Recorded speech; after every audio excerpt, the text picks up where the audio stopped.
All right, we're fast making our way through this study of hermeneutics.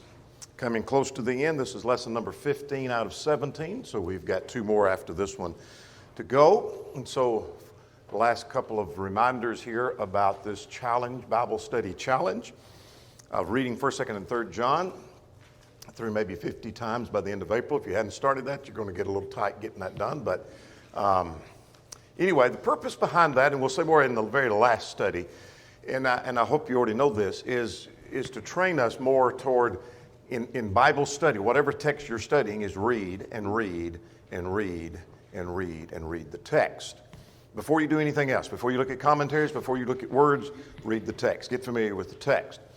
And so I don't expect you to take every book of the Bible and read it 50 times, but what I hope you will learn to do from this is when we are studying for example, we get into the book of Ezekiel, or we get into the book of Revelation, or we get into whatever book we're studying, that prior to getting to that lesson, you'll read several times through that chapter or those chapters before we get to that. And so by the time we get to class, you've not just read it once or twice or third time, 3 times or 4 or 5. You may have read it through 10 times, and that'll enhance your study. Anyway, let's move on. We're ready for lesson number 15, and we're talking tonight about apocalyptic literature and numbers. This follows 2 studies that we've made on figurative language, and we've talked about the nature of figurative language, and this is kind of an outgrowth of that. Now, let's begin with this concept as we talk about apocalyptic literature and numbers, that highly symbolic books terrify some students. And that is, you may not be a teacher, but picture yourself as being a teacher, and you were just asked by the elders to teach the book of Ezekiel, or the book of Zechariah, or the book of Revelation. And I'm seeing some reactions, the kind of reactions we get when we ask, would you teach? And like, you get the deer in the headlight look, are you kidding me? You want me to teach the book of Ezekiel or the book of Revelation? Because those are highly symbolic books. And so it terrifies some people. There are extreme attitudes with reference to those kinds of books. One extreme is it can't be understood at all, so why even try? Maybe that's few in number, but there are those who come to Revelation and they're ready to skip it, and let's go back to Genesis or Matthew, wherever we want to start, because nobody can understand this book anyway. It's just a confusing book. The other extreme, on the other end of the spectrum, is that the book means whatever we can imagine it to mean, and consequently, this is so exciting to study this, and we can just kind of guess at whatever it means. And I put spaceships there. In the book of Ezekiel is what I'm talking about. Some think they have found the prophecy of spaceships, and so when we sent the man to the moon, or we had spaceships going into outer space, that was the fulfillment of prophecy of the book of Ezekiel, some think. Well, that's extreme.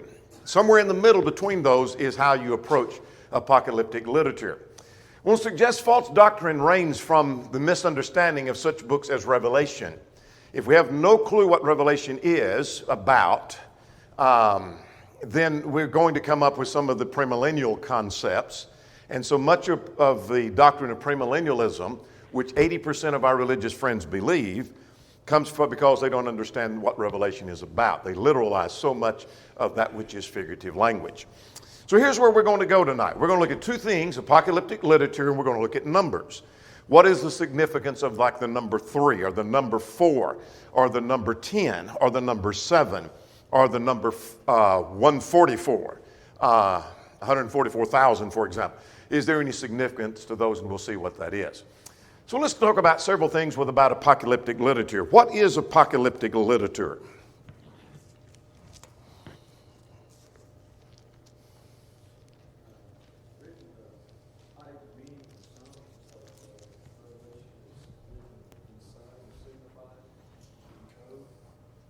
All right? It's taking the message of God and putting it in code or in signs or figurative language like the book of Revelation. That's not the exact words Ricky used, but that's in essence what he just said. And he's correct about that. So let's go to Revelation 1 and verse 1. Ricky mentions Revelation. Let's go to Revelation 1 and verse 1. And the book starts there. The second word that you see is the revelation of Jesus Christ. That word revelation comes from this Greek word apocalypse. What does apocalypse mean? Well, BDAG says it means to make fully known, revelation, or disclosure. Well, that's the idea of revealing something. And you say, wow, that seems to be contradictory because I read this and it didn't seem to reveal anything or disclose anything. It seems like it's all kept tight and I don't understand all the symbolism. Well, let's go further. Just keep in mind that apocalypse, that word apocalypse, translated revelation, thus apocalyptic literature, comes from a word that simply means to make fully known. Part B of that definition, BDAG says, it means of revelation of a particular kind through visions, etc. So that word apocalypse can have reference to a revelation that comes through visions and symbols and signs. That's the book of Revelation. Make sense? So it is a revealing or a disclosure of a message, and we'll talk about why that's the case in a moment. Apocalyptic literature is revealing a message from God through symbolism and visions. And we'll talk about what books fit that in a moment. I'm not interested right now. I just want to get the concept as if let's assume we have a visitor with us who knows nothing about the Bible, and they say, I don't know what you're talking about, apocalyptic literature in the Bible. What are you talking about? We're talking about books of the Bible or sections of books or even sections of chapters that are written in highly symbolic language in visions and signs, etc., but it's revealing the message of God. King suggests, and this is Dan King in his commentary on Revelation, that the type of literature is not unique to the Bible. In other words, if you wanted just to look at literature in general and look at apocalyptic literature, it's not unique to the Bible. The concept of apocalyptic literature existed in the times of Isaiah, 700 to 740 years prior to Christ. It existed in the times of Daniel and Ezekiel during the exile. But the mass of apocalyptic style literature arose between 150 BC, that's during that intertestament period, and lasted to about 100 AD. I'm not saying it ended then, but there was a mass, King suggests, of apocalyptic style literature during that window of 150 BC to 100 AD. So what's that, 250 year period that there was a great deal of. And if our understanding of the book of Revelation be correct, well, no matter what you think about Revelation, it's going to fit by 100 AD. You're going to take the early date, 70 AD, or about 54 AD to about 96 AD. So it fit in that window. And so it very well fit with the kind of style of literature being written at the time. Now, what books could we label as being apocalyptic, or sections of books? Daniel, Ezekiel, parts of Jeremiah, parts of Zechariah. All right, so we got Daniel, particularly chapter 7. We just studied Daniel. Chapters 1 to 6 was pretty simple, wasn't it? If this was your cursory study of that, you would look at that and say, well, you know what? This is it's pretty easy. And then suddenly chapter 7, you throw the brakes on. We get into the visions in chapter 7 through 12. Ezekiel, sections of Ezekiel, not every single chapter. Zechariah, chapters 12 to 14. Those are all highly symbolic. Then you have parts of Isaiah, chapter 24 to 27. We got into some of that symbolism when we came through Isaiah. Joel has sections that are highly symbolic. So those are some of the Old Testament books. Now we come to the New Testament. When you get into the Gospels, you have Matthew, Mark, and Luke have a chapter each that would be labeled as apocalyptic. Matthew 24 and Luke 21 and Mark 13. Those all deal with the destruction of Jerusalem, yes. And so there's highly symbolic language found, and we'll look at a little bit of that a little bit later. And then obviously the book of Revelation. So we're not saying that most of the Bible is apocalyptic literature, but there's enough section we need to be familiar with. Does that make sense? If we're going to study Revelation, Daniel, Ezekiel, Zechariah, Joel, Isaiah, and Matthew, Mark, and Luke, we need to be familiar with. That's a pretty good chunk of sections. All right? Why is this written? Why is this form written in the Bible? Matthew generally is not.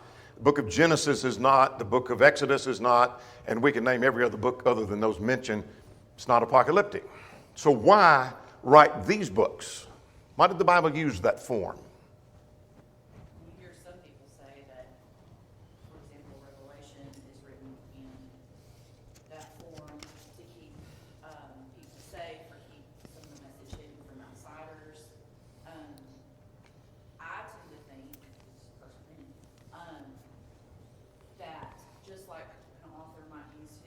language,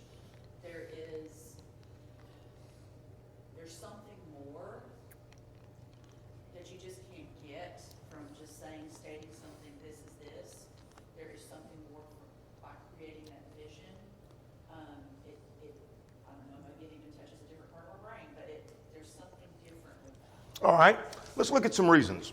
Let's talk about the fact that it gives a vivid picture. This form will give a vivid picture of the message.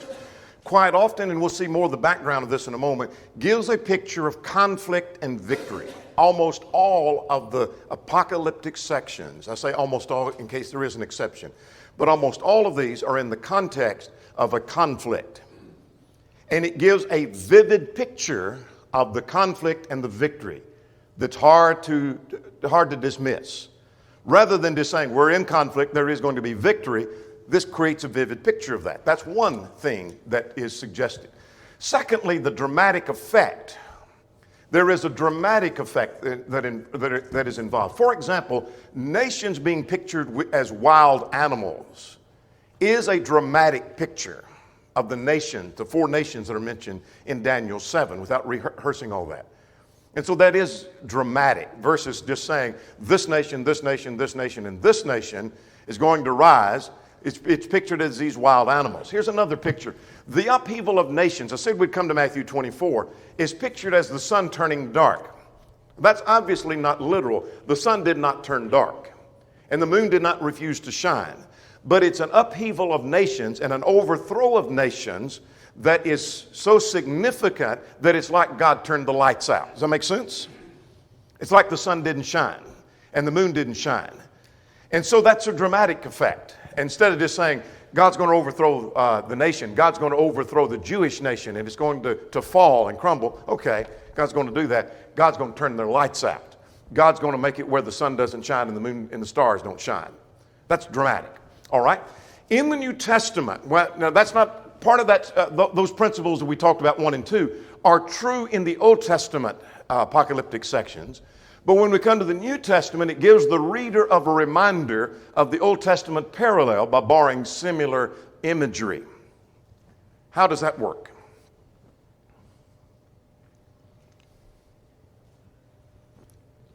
When you come to Matthew 24, he's borrowing language from the Old Testament. So it reminds the reader, this if he's very familiar with the Old Testament, then he goes back, oh yeah, I remember that language in the Old Testament talking about the downfall of Babylon, etc. Does that make sense? Now, let me footnote right here. What's one of the biggest reasons why people get so confused about Revelation? Let me start a sentence and you finish it for me. It is because of their lack of understanding of, say again, the Old Testament. Because it is full of Old Testament inferences and references in its imagery. Does that make sense?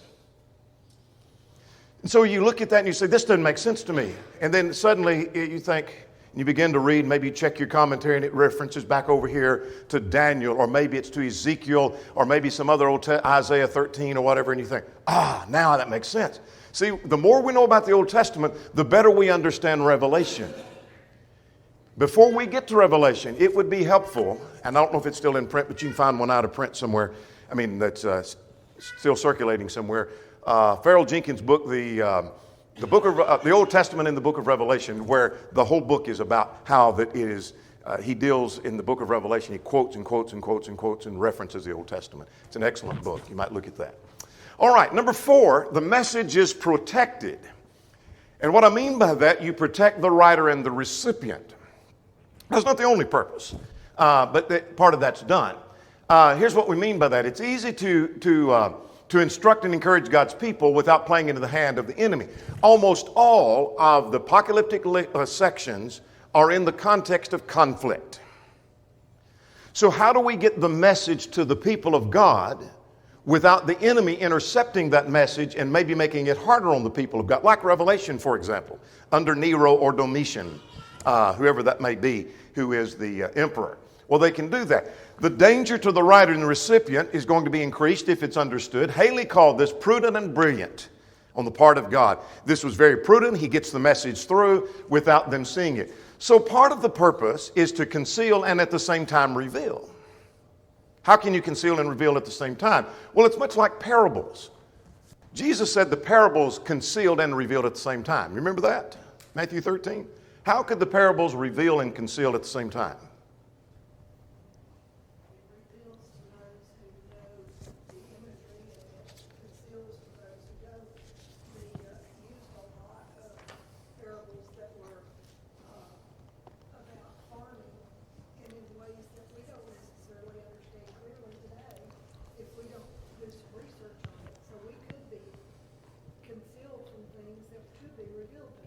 All right.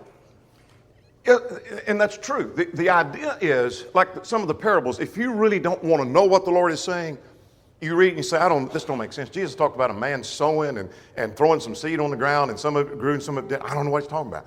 But if you really want to understand it, you dig into that and you begin to see, here's what that means. It reveals the truth to some, it conceals it to others. Let me illustrate that. Several years ago in China, I don't know if it's still true in China, but there were some brethren in China who were under the thumb of the government, and they were forbidden to assemble and worship, and they were forbidden to proselyte. It means they couldn't teach others the gospel and convert them. They were not supposed to be converting people to their religion. So they were sending messages back to the U.S. But if they wrote a message that said, we worship today, the government would intercept that, make it hard on them. If they wrote back and said, we baptized 3 more people today, the government would intercept that. So they sent coded messages back that revealed what's going on, but at the same time it concealed. They would write messages back saying, we ate more bread today. The government think, so what? Who cares if they eat bread? They're talking about taking the Lord's Supper. And they said 3 more went swimming. They're talking about they were baptized. See how they got their message through? And yet the government has no clue what's going on. Well, the same thing was true with reference to the book of Revelation and perhaps other books. Now let's talk about some characteristics of this apocalyptic literature that helps us to better understand. Here's the first thing we want to take note of. Generally speaking, these were the conditions out of which this kind of language grew. There would be trials and suffering, adversity, and enemy oppression. Daniel is in Babylonian captivity. Ezekiel is in Babylonian captivity.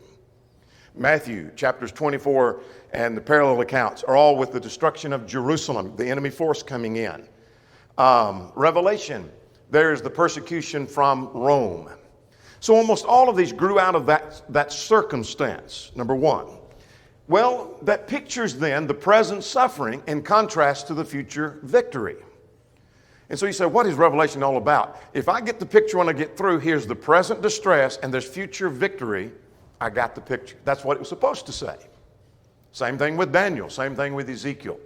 All right? Jenkins, from the book I just referenced, quotes D.S. Russell, who said, it is essentially a literature of the oppressed who saw no hope for the nation in simple terms of politics on the plane of human history. Maybe that's what you're looking for in our nation. And from the standpoint of politics, it doesn't look like we got any hope. And from the plane of human history, it doesn't look like this nation has any hope or we have any hope as God's people of living in some kind of peaceful society. Well, that was their hope, and the book of Revelation gives them a better picture. All right, secondly, we're talking about characteristics. It suggests that in some way God intends to act on behalf of his people. Almost every one of the books make that point. Daniel does, Ezekiel does, Matthew, Luke, and Mark all do in those chapters. Joel does, and Revelation does. So I'm real close to saying they all do, but I'm just going to leave it at almost all of those do. Does that make sense? Almost all of those picture that in some way God intends to act on their behalf in the midst of this oppression. So that's part of the characteristics of that. Here's the third characteristic. It's a reminder of the outcome is dependent on their steadfastness. Every one of these sections, Revelation particularly, is making the point, you're going to be victorious if you remain faithful unto death. Remember that? You're going to be steadfast. So yes, there's victory coming, and yes, you're under oppression, but you have no reason to bow to the pressure. That's part of the message of the apocalyptic literature. That's part of the characteristic of it. Then there is limitation prophecy, or limited prophetic, as King calls it. Let's get a picture of what that's about. He's talking about particularly about Revelation, and that's why I put that in parentheses. Before we get to that, let's go to Revelation 1 and verse 1. And as you're turning there, I'm just going to suggest Daniel does talk about the future and the coming of the Messiah. Daniel chapter 2, Daniel 7, Daniel 9. He talks about that. But when it comes to Revelation particularly, it is limited prophetic, as Dan calls that, and I like his wording of that. And what he means by that is that the letter was written, this book was written with view of things that were shortly to come to pass. Does that make sense? It was not a prophecy of the end of time. Is there anything in it that refers to the end of time? I think so, chapter 20. But the book as a whole is not talking about end time. It's talking about things shortly come to pass. Look at chapter 1 and verse 1. That these are the things that must shortly take place. Verse 3, the time is near. Go over to chapter 22 quickly and look at verse 6 and at verse 10, and you see similar language. So at the beginning of the book and at the end of the book, verse 6 says it must shortly take place. Verse 10 says the time is at hand. So there are 4 references, 2 at the beginning, 2 at the end, that said this book is about things that are shortly to take place. All right, that being the case, therefore, this is limited prophetic. In other words, it's not prophecy concerning the rest of the end of the time. Does that make sense? That's part of the nature of the book. Then it is, apocalyptic literature is symbolic. Chapter 1, verse 1 says that he wrote this in what kind of language? What's the word he uses? Signified. What does that mean? In signs. Daniel, remember the beast? We obviously know that those beasts represented 4 kingdoms. So that means it's symbolic. And so both books tell us this is symbolic, written in symbolic language. Then there's the use of visions in which, get this point, this is going to be important in Ezekiel, and we're about to embark upon Ezekiel. That in visions, anything is possible. Does that make sense? And I cite, and you've heard me mention this many times, but it's a classic. I heard Haley illustrate it this way, and I never forgot it. And that is Ezekiel's will within a will. That's impossible. To have a will that runs this way and a real will that runs this way at the same time. But that was seen in a vision. In a vision, anything's possible. And so let's keep that in mind as we go through. So those are 6 characteristics of the apocalyptic literature. There's imagery, there's visions, there is a predictive element, and it's quite dramatic. That's part of the nature of apocalyptic literature. Now let's move and talk about rules for interpreting. And most of this, in fact, most of hermeneutics, I don't always ask for a show of hands, but just for kicks, get an impression. How many of you have been impressed with the fact that most of the rules of hermeneutics just have to do with rules of common sense? The more I read, the more I study, and I've got, I don't know how many books on hermeneutics. I don't mean I have a whirl of them, but I've got several that I consult during this. And when I get through reading, I think, well, sure, that's the case, because that's common sense. Well, the same thing is true in interpreting apocalyptic literature. Most of it is just basic common sense. Let's look at some of those. Number 1, symbolism can't be interpreted too literally. You embark upon, for example, Daniel, where we've just come through Daniel, and you come to the 4 beasts, and you think, these are 4 literal beasts. When you walk away from Daniel 7 through 10, you make everything literal, it makes no sense at all. So you're confused. Same thing with Revelation. It's going to be utterly confusing. There's going to be mass confusion. Give you an example of this. Look at Revelation 1:20.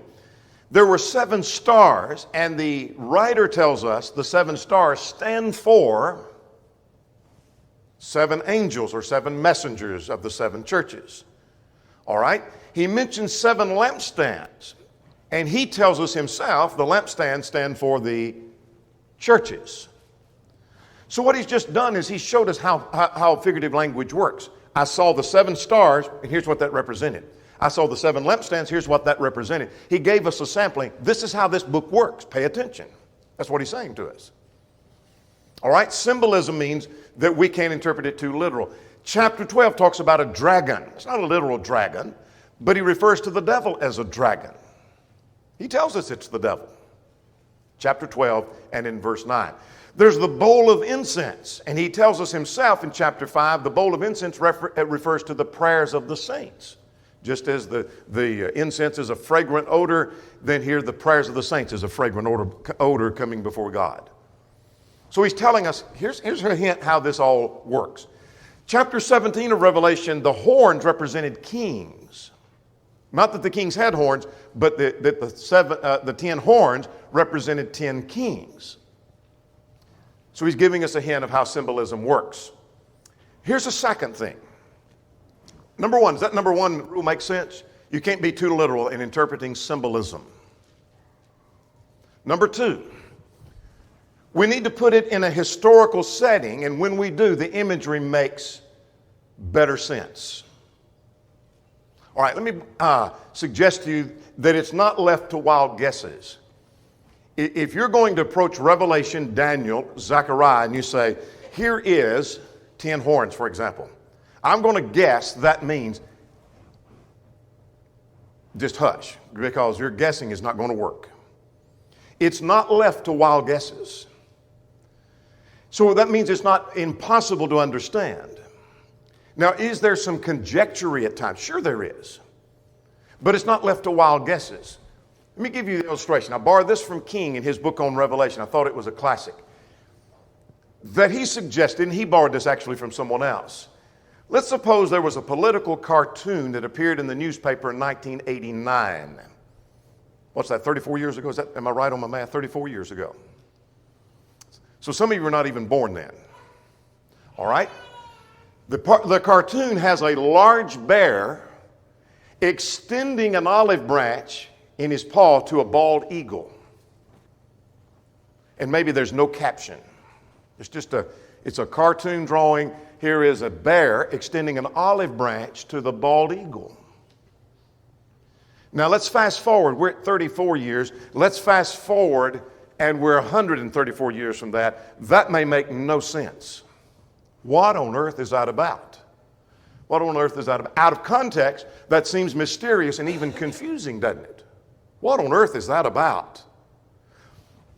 Obviously, the bear and the eagle are symbols of something, but maybe we have no clue. Maybe you're thinking, I don't have a clue what that's about. Let's remember the year. This is 1989. We're on the tail end of what we call the Cold War. In that historical context, the bear represented the Soviet Union that was extending overtures of peace to the eagle, which is the United States. Now I understand when I put it back in its historical context. 130 years from now, that may not make any sense. So we got to go back to the times. Does that make sense? So here's some symbolism that we're going to find in Zechariah, or we're going to find in Revelation or in Matthew. But when we go back and put it back in its historical setting, let's see what was going on. It may make perfect sense. Does that make sense? All right, let's keep going. Another rule, the signs or imagery is pointing to something else. Almost always, a sign points to something beside itself. Does that make sense? If it's a sign, if it's symbolism, symbolism and imagery usually points to something beside itself. Let me borrow another illustration from King, except he gave another city. You go to California, and I've been right beside that on the highway, the interstate, and you see Hollywood sign, the wooden sign.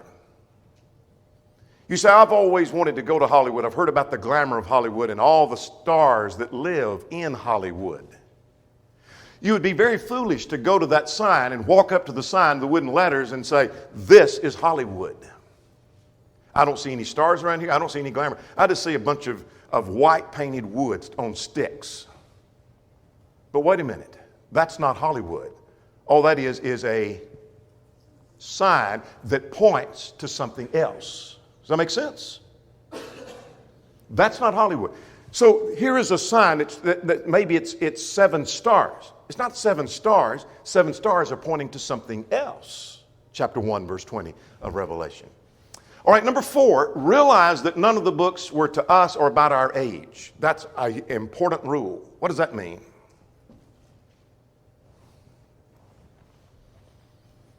None of these books, Daniel, Zechariah, Ezekiel, Revelation, bingo, exactly. So Ezekiel is not talking about the United States and its conflict with China or Russia or the Cold War of the 1980s. Not talking about that. It wasn't written to us nor about our day. Does that make sense? So when I take Revelation and try to make it fit with the modern conflict going on in our society, whatever it may be, right now it may be us and China, maybe us and Russia. But the next generation, it may be another conflict somewhere. And it doesn't apply to that because that's not what it was written to or about. Does that make sense?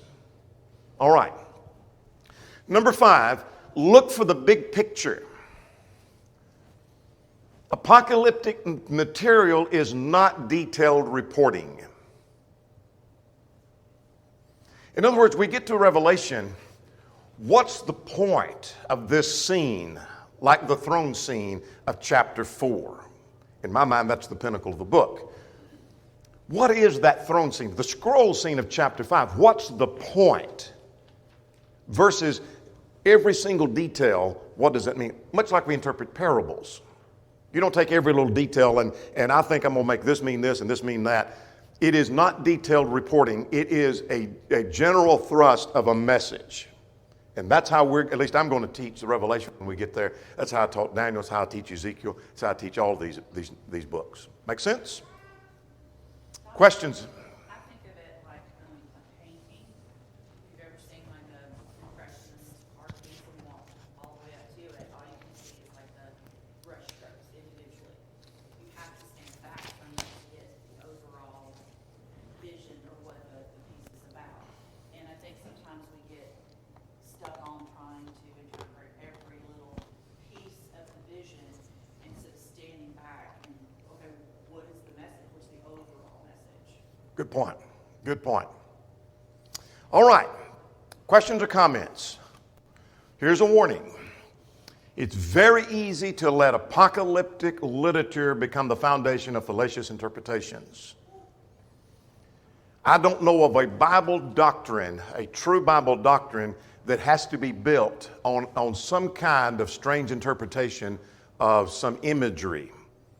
So if the only evidence I have that there's going to be a 1,000-year reign, for example, that when Christ comes back, he's going to live on earth for 1,000 years, is to take something right in the middle of a bunch of symbolic language and lift that out and build my whole system on that, that's pretty weak. That's pretty weak. So I need to be careful, I guess is the way I need to word that I not let apocalyptic literature become the foundation of some fallacious doctrine. Now let's shift gears and talk about numbers now. Numbers are significant to apocalyptic literature as well as some other forms of literature.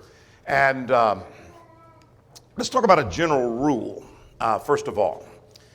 I think we can safely say, as we do with all biblical principles of hermeneutics, that numbers, like everything else, should be interpreted, I'm talking about from beginning to end, from Genesis to Revelation, literally, unless there's something that in the context is going to suggest it's not literal.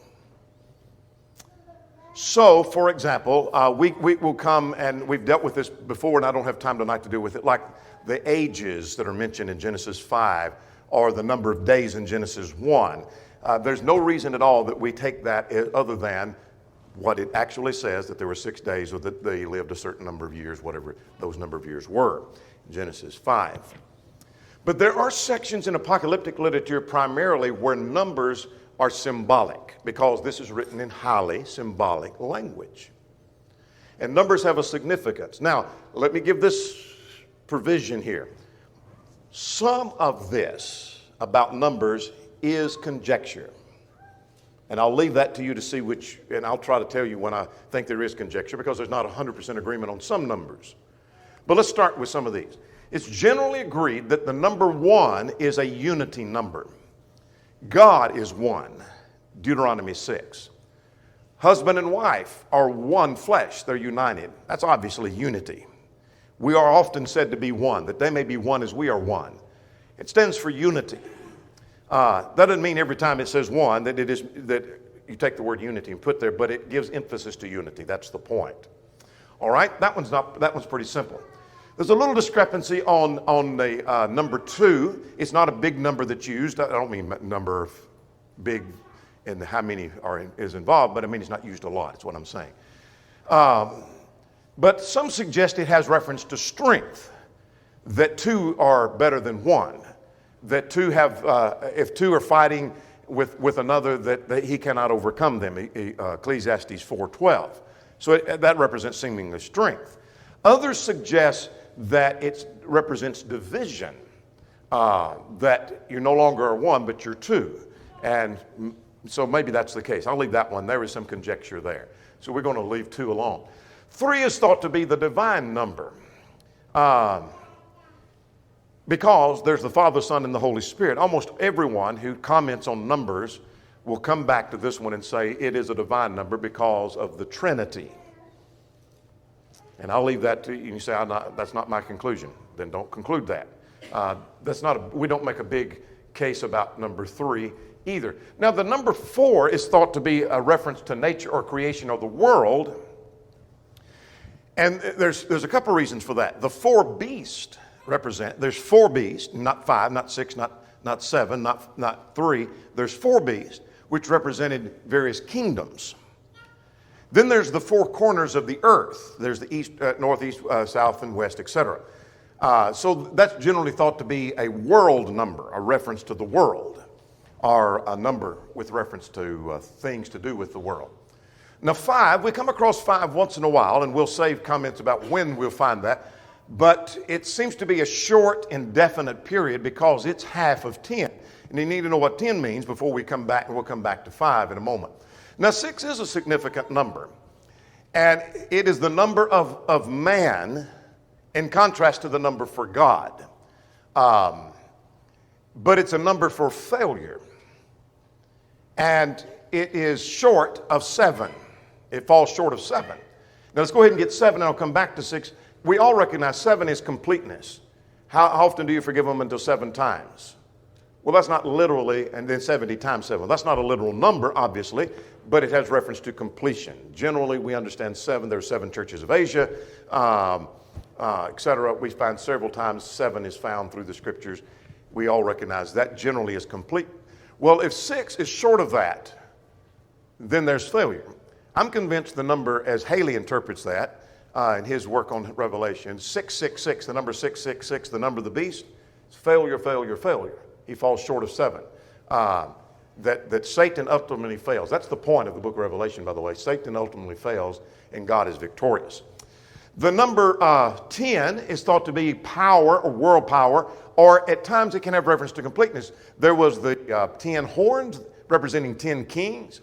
I don't know that meant 10 kings versus 9 or 11 kings, but reference to completeness. And so here's the kings. And it may have reference to either completeness or strength or power. Maybe there's a connection between that completeness and power. Now 12 is thought to be a religious number in this sense. There were 12 tribes. There were 12 apostles. The city in Revelation 21 had 12 gates and had 12 foundations. Thought to be a religious number. And so you'll see 12 occasionally in this material. Now 3.5 is a significant number because we saw that in Daniel and we see it in Revelation. You say, I don't remember 3.5. You remember times, plural, and time, singular, and half a time. That's 3.5. Times, time, and a half a time. That's half 7. And it in context obviously has reference to something being incomplete and usually associated with trials. This trial or this oppression is going to last for times, time, and a half a time. You say, I'm confused. It's not going to be for 7. It's going to be for 3.5. It's going to last for an incomplete period of time. In other words, there's going to come to an end. That's the point. Not that it's 2.5 years or 2.5 decades. It's not going to be complete. It's not going to last forever. That's the idea. Then there's 144, the 144,000. That's a multiple of 12 intensified. And so that's not a literal number. That'd be 144,000. And you say, how do you know that wasn't a literal number? Because all of the 144,000 were virgins. That's interesting. They were virgins. So if that's a literal 144,000, those must be literal virgins. So if you're married, you're out. You're not going to be in that number. So no married person could be saved. If you had children, you couldn't be saved because the 144,000 is going to be saved. You say, well, I don't think that means literally virgins. I don't either. And I don't think it's a literal 144,000, so that 144,001 couldn't be saved. It's a multiple of 12. Now, let me give you a couple of references, and I wanted to get to our question for tonight, and we may not get very far with it. Let me give you a couple of references on numbers. Dan King's commentary, it's not a part of the series of truth commentaries, it's an independent commentary called I Saw the Heavens Open. He's about as thorough on numbers as anybody I've seen in their work on book of Revelation. But there's a book called Biblical Numerology by John Davis, and one called Numbers in the Bible by Robert Johnston. Those are all excellent on the significance of numbers, and they take, nearly every one of them give charts of various scholars who say, and how they differ over like the number 2. This one says it means this, and here's why, and this one says this, and here's why. So if you want to delve into that much deeper, those would be handy references. Now our time is almost gone, and I know I've done most of the talking, but we need to get to this question here. Let's go to 1 Corinthians 13. As we always say on these questions, I am interested in the answer. We've been through this answer multiple times, but I'm more interested in the mechanics, how we got there in this class. Tonight, at least, I'm interested in how we get to our answer. So the question is, what is that which is perfect? The things in part, miracles, are going to cease when that which is perfect is come. So how do we go about interpreting this? Well, what do? Read, and read, and then read, and read. All right? And when we read, we're looking at context. So let's start with context. What are we going to observe about the context? There's the context of the book. There's the context of the chapter, but there's something you hear me talk about a lot. Sometimes a chapter sets within a unit of chapters. Is there a unit of chapters here? What are they? Chapters 12, 13, and 14. So in interest of time, those deal with spiritual gifts. Chapter 12 enumerates the gifts. Chapter 13 talks about the duration. And chapter 14, the regulation. So I know we're dealing with spiritual gifts, but chapter 13 focuses on how long they last. That's the context. Now what am I going to do? Now that I've seen that, I might check translations of that.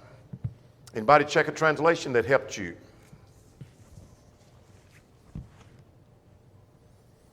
Remember what our question is. Our question is, what does the word perfect mean? So if my translations didn't help me, what am I ready to do now? Check my footnotes, see what it says. What am I going to learn from footnotes?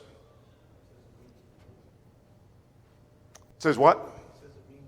Means complete. So here's some things that are going to take place when that which is perfect is come, and I need to define that. So we check footnote, and it says complete. I may not be completely satisfied, no pun intended.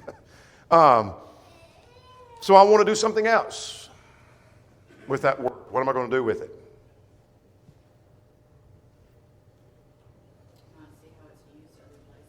Might see how it's used other places. I might look at a lexical definition of that to see if that footnote is correct. Probably is correct. So I might define perfect. So let's check. And I might check Thayer's, Vine, Strong. I can find these online if I don't have those myself. Brought to its end, finished, wanting nothing necessarily to completeness. Complete, finished, perfect, complete. Liddell and Scott, complete. So the footnote's correct. The word means complete. Let's notice an example where that word perfect is used. Let's go to Matthew chapter 5. And our time is quickly going out, so I'm going to quickly give you the context. Matthew 5 talks about we're to be perfect as God is perfect. Doesn't mean that I'm to be flawless like God is flawless. That's impossible. Now, the context says God sends the rain on the just and the unjust. In other words, he treats everybody good, the just and the unjust. And I'm to be perfect like he's perfect. So it's telling me to be complete, right? That's what the passage is saying. Context defined that for me. Let's go to another passage. James 1 in verse 25 talks about the perfect law of liberty. The revelation of God can be called the perfect law. All right, so now I know what the word means. It means complete. But that still doesn't tell me about that which is perfect. What is that? Now what am I going to do? Well, that's a pronoun, so I would try to look back and find and see that, like where All right. is that in there? Is it obviously in there? Notice that does not say he or the one who is perfect. Most of our Pentecostal friends think it refers to Christ. But that which is perfect. So what am I going to find in the context that may help me? If something is said in this context to be perfect, is there anything in contrast to complete? That which is in part, which means incomplete. So let's go back to our text.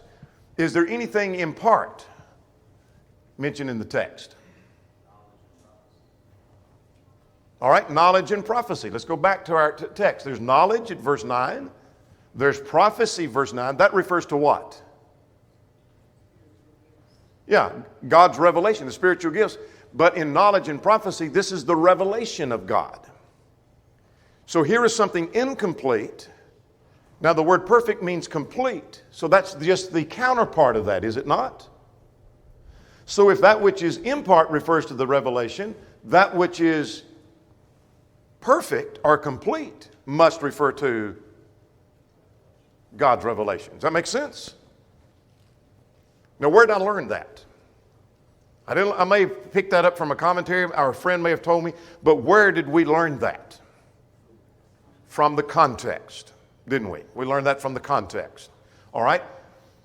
Now, I want to skip that for a moment. And I want to look. There's something else in the context. I want to show you the value of the context, and then we're going to stop. There's something else I keep reading in the context.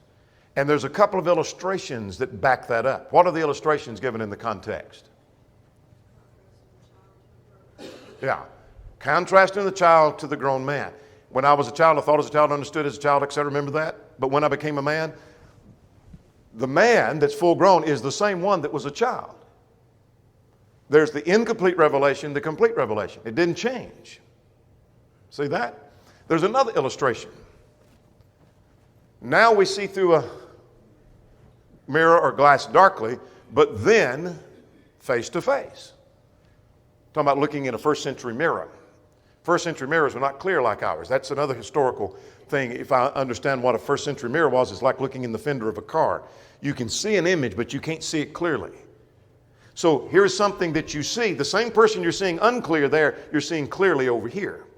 Those two illustrations show that which is in part and that which is perfect are of the same nature. So if this has reference to the revelation, that has reference to the revelation. And I learned that from where? Context.